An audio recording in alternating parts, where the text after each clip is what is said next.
আসসালামু আলাইকুম, শুভরাত্রি। নিশ্চয়ই সবাই ভালো আছেন। আলহামদুলিল্লাহ, আমিও ভালো আছি। আজকে আমি আপনাদের সাথে শেয়ার করব এমন একটি বিষয়, দেখা যায় যে সব ক্ষেত্রে নয়। আমরা সকলেই জানি বড় বোন মানে হলো মায়ের পরেই বড় বোনের স্থান। কিন্তু ইদানিং কিছু বড় বোনের বৈশিষ্ট্য দেখতেছি সব উল্টো। বড় বোনেরা ঠিক আছে, ছোট ভাই বোনদের আদর স্নেহ করে, এটা কিন্তু অস্বীকার করার মতো না। আবার অনেক বড় বোন আছে, দেখা যায় যে ছোট বোনদেরকে যে কিভাবে ভালো বিয়ে দেয়া যায়, কিভাবে ভালো করা যায়, ছোট ভাই বোনদের ভালো চায় বড় বোনেরা। সেক্ষেত্রে এটা কিন্তু অস্বীকার করার মতো না।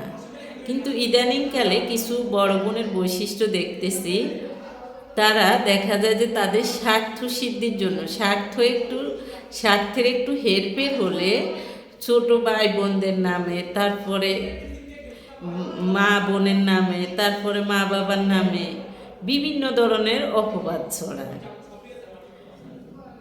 আমি জানি না, সব বড় বোন না, কিছু কিছু বড় বোন।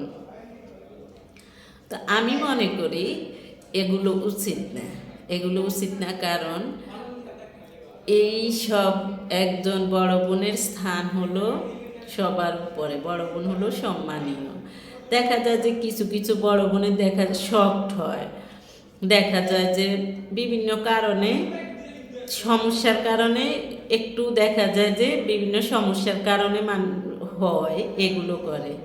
কিন্তু অনেক বড় বোন আছে, তাদের বৈশিষ্ট্যই এমন। এখন তাহলে তাদের আদর ভালোবাসাটাকে কি স্বার্থের ভালোবাসা বলা যায়?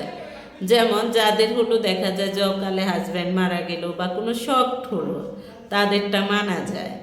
তারা এগুলো করতেছে, যেমন হঠাৎ করে বিনা মেঘে বজ্রপাত, এই ধরনের কিছু ঘটনার কারণে তারা কিন্তু উলট পালট হয়, তাদেরটা মানা যায়। কিন্তু আমি এমন বড় বোনও দেখছি যাদের দেখা যায় যে এই ধরনের সমস্যা হয় নাই, কিন্তু তারা আগে ভাই বোনদেরকে অনেক স্নেহ করেছে, এখন ভাই বোনের নামে এত অপবাদ দেয়, এত মিথ্যা কথা বলে, মায়ের নামে, সবার নামে।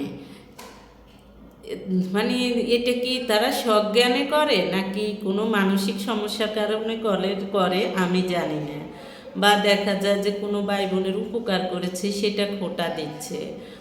একজন বড় বোনের আমি মনে করি বড় বোন হিসেবে এটা উচিত না, উচিত না। কারণ মায়ের পরে হলো বড় বোনের স্থান, মায়ের পরে হলো বড় বোনের সম্মান। যে বড় বোনকে সব ভাই বোনেরা সম্মান করবে, সে বড় বোন আগে ভালো করেছে, স্নেহ করেছে, ভালোবাসা দিয়েছে। যদি আবার ফের বদনাম করে, বিভিন্ন ধরনের মিথ্যা কথা বলে, বিভিন্ন ধরনের অপ্রয়োজনে বকাঝকা করে, তখন দেখা যায় যে সেই ভাই বোনরা যেখানে আপনার কাছ থেকে ভালোবাসা পেয়েছিল, আবার সে আঘাত পেয়েছে, আঘাতও পাচ্ছে। তাহলে দেখা যায় যে আপনার ভালোবাসাটা ওরা প্রকাশ করতে পারবে না, আপনার সম্মানটা প্রকাশ করতে পারবে না। তাই আমি মনে করি যে ধরনের বড় বোনদের এই ধরনের অভ্যাস আছে। হ্যাঁ, বড় মেয়েরা দেখা যায় যে মা বাবার ফ্যামিলিতেও সাপোর্ট দেয়, বিভিন্নভাবে সাপোর্ট দেয়। কেউ কাজকর্ম করে সাপোর্ট দেয়, কেউ টাকা পয়সা দিয়ে সাপোর্ট দেয়, কেউ ভাই বোনদেরকে লালন পালন করে সাপোর্ট দেয়। এটা অস্বীকার করার মতো না। সাপোর্ট দেন ঠিক আছে, কিন্তু স্বার্থের একটু এদিক সেদিক হলেই যদি উল্টাপাল্টা কথা বলে, তাহলে বোঝা যায় যে এই ধরনের বড় বোনেরা হলো স্বার্থের বড় বোন। তাই এই ধরনের বৈশিষ্ট্য যদি কোনো বড় বোনের মধ্যে থাকে, তারা এগুলো দূর করুন। কারণ এটা খুবই নিন্দনীয় কাজ, ইহকালেও নিন্দনীয় কাজ, পরকালের জন্যই নিন্দনীয় কাজ। আল্লাহ হাফেজ।